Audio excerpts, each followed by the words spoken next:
It is Tinubu we wanted to talk to. You don't have any business prosecuting a man that has done nothing wrong. Well, finally, we've just been released from illegal, unjust, unwarranted, and inhuman detention by the Bola Ahmed Tinubu regime, orchestrated by his illegal IGP Kayode Egbetokun.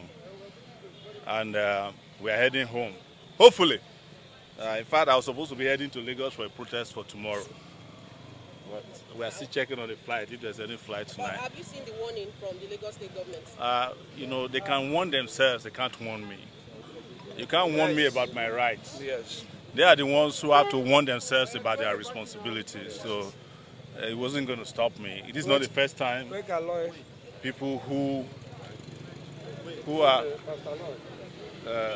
paid to protect have become very likely responsible and warning people not to exercise their rights. So you can't warn me about my rights. Okay, now in the build up to the protest, the police had actually issued a warning and they said you contravened that warning by entering into the restricted zone, which was why the lawyer of Nnamdi Kanu was also arrested.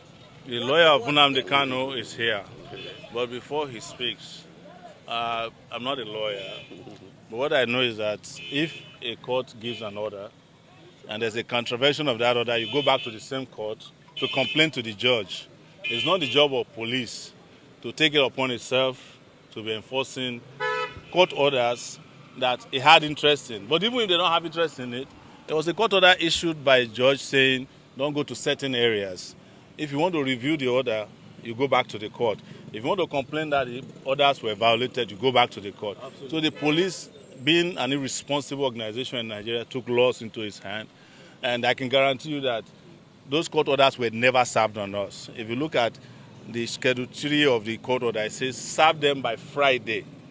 So no court order was served on us. But assuming it was served on us, even our courts understand that there are certain areas or boundaries you cannot cross when it comes to fundamental human rights. Okay, it's been alleged that the reason why you spent a long time in detention was because you called Egbetokun a useless IGP. No, is it not useless? Yeah. Well, it's not a lie. Okay, so what's your word in terms of the justice system, seeing what played out when you were beaten and manhandled in the court? It's not the first time they will do that. You must have seen a plethora of police attacks on me. Since 1992, some of the police who attacked me had to fight for their retirement benefits a few weeks ago.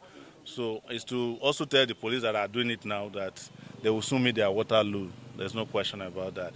But most importantly, our goal is to fix the country. We can't be going after small issues, including individuals. The country we want to fix, that's what is on our plate.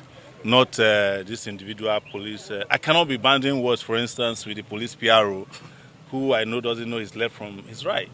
I can't be banding words with the IGP, who I know no longer is no longer in the police force. And you cannot be IGP if you are not in the police force. And they understand it. That's why they lose their mind. So I have been through about 7 presidents in my lifetime since probably more now, since 1992. Several police IGPs, and some of them I've had to help in the course of. Some of them I had to assist where they were even still serving. Yes. So these are not issues that bothers me a lot. Anybody who is doing what we do knows that your second vacation home is prison. 100%. The service chiefs, I need you to comment on that. The service chiefs, let me tell you, I was the first to complain about that one who said he wanted to fence Nigeria, Musa. That one doesn't know his left from his right, but he's still even better than Egbetokun. Egbetokun should have been fired if Tinubu were to be serious. But, I'm not an advisor to the president, and I particularly don't care what Tinubu does with his illegitimate regime, honestly. So Barrister Aloy, please, we would like you to share your experience, considering the fact that we're actually living in denial, thinking you'll be released on the day you were arrested. And what has this experience actually taught you? Well, this experience is traumatic. Quite speaking honestly, it's traumatic for me. It's traumatic for my colleagues, everybody. If you say it isn't, then you are in denial. Traumatic in the sense of the manner of the arrest. It was very brutal, too confrontational. People who were cooperating with the police were being shoved around, being beaten up. Some of them sustained injuries. Tear gas canisters were deployed directly at most of us. Two had impact on me, and in fact, if we didn't have strong lungs, some of us would have given up the ghost on the spot. I don't think that type of brutality has a place in a well-ordered modern society. This is the type of thing that we need to do away with in Nigeria.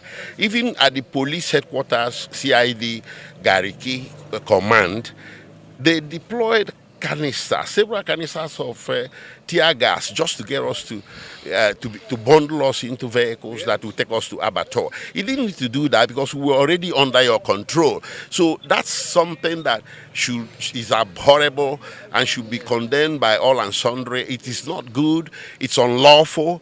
It's brigandage, and it is executive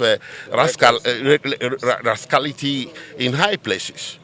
While you were in detention, Mazi Nnamdi Kanu actually let go of his defense team. Now, we are starting to hear that he's saying there's no case submission.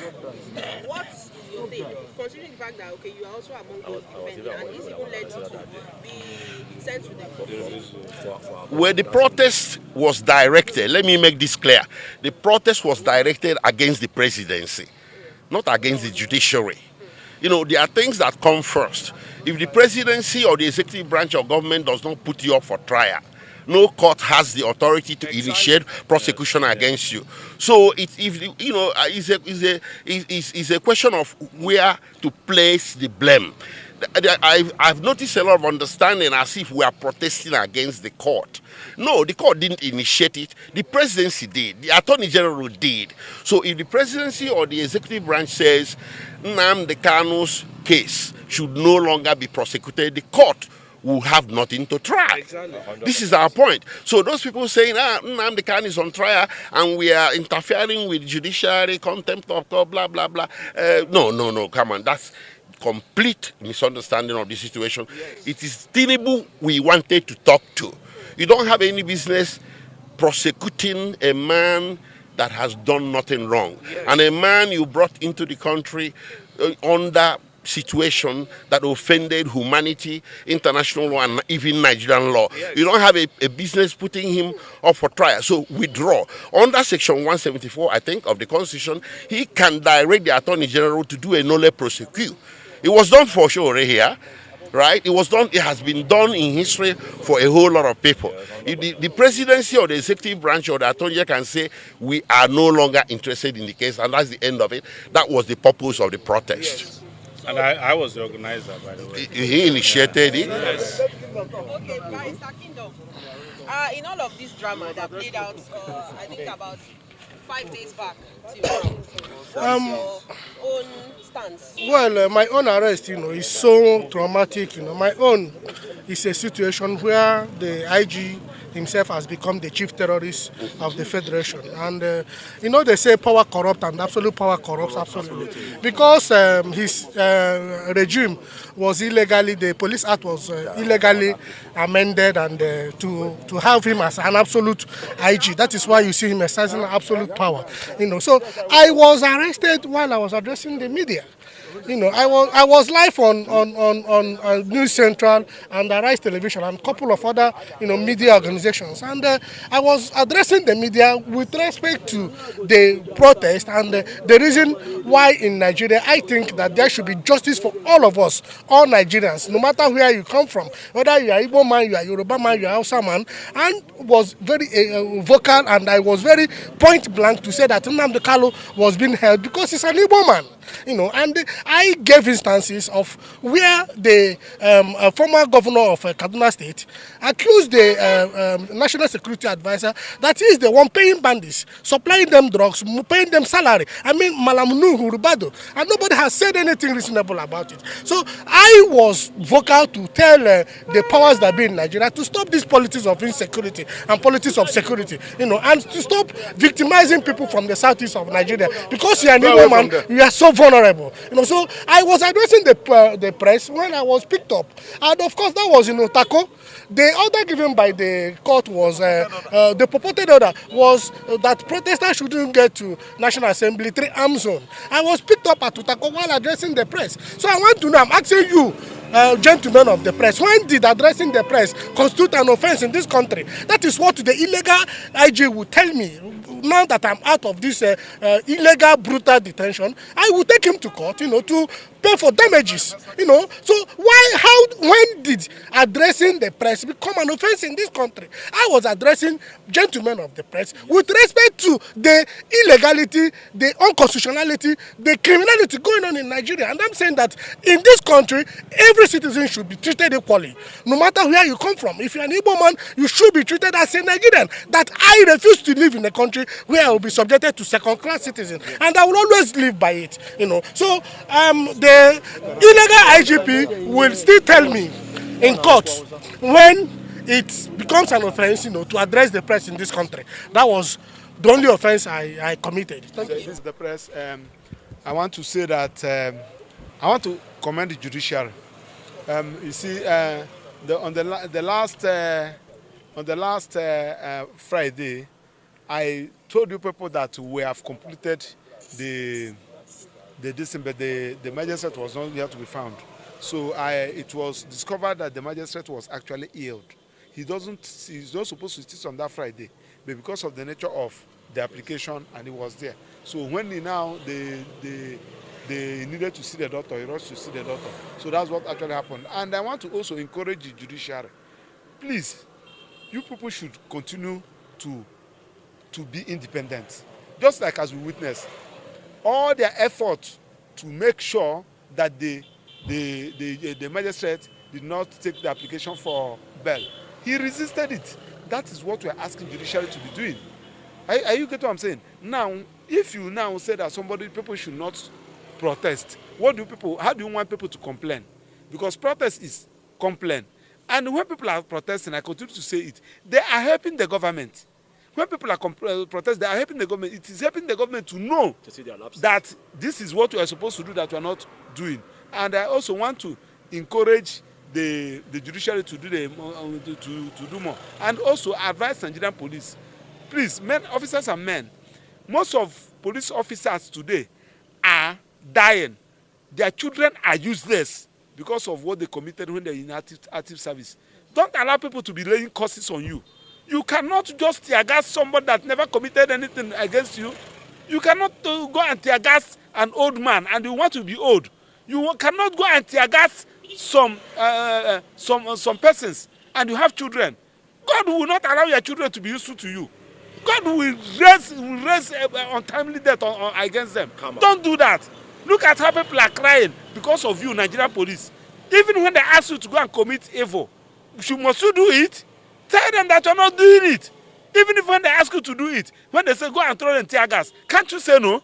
You have the right to say no, I won't throw the tear gas. Highest they will do, they will discipline you. So please, I want to encourage Mr. President. You are the father of the nation.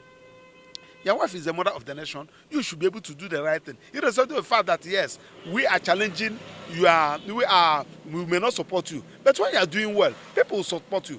You earn respect. So when people are not happy with you, if you like, use all the whole ammunitions in the United Nations. They will continue to agitate. They will continue to complain. So once again, I want to thank also the prison warders. They did a very good work. So and what is the outcome of your meeting with Nnamdi Kanu in DSS facility? Yes, Nnamdi Kanu, I went to see him. That was on Saturday. So he told me how he was attacked by the DSS operative. I heard them saying so, and I don't know what happened in court today because you can see that since morning we have been here.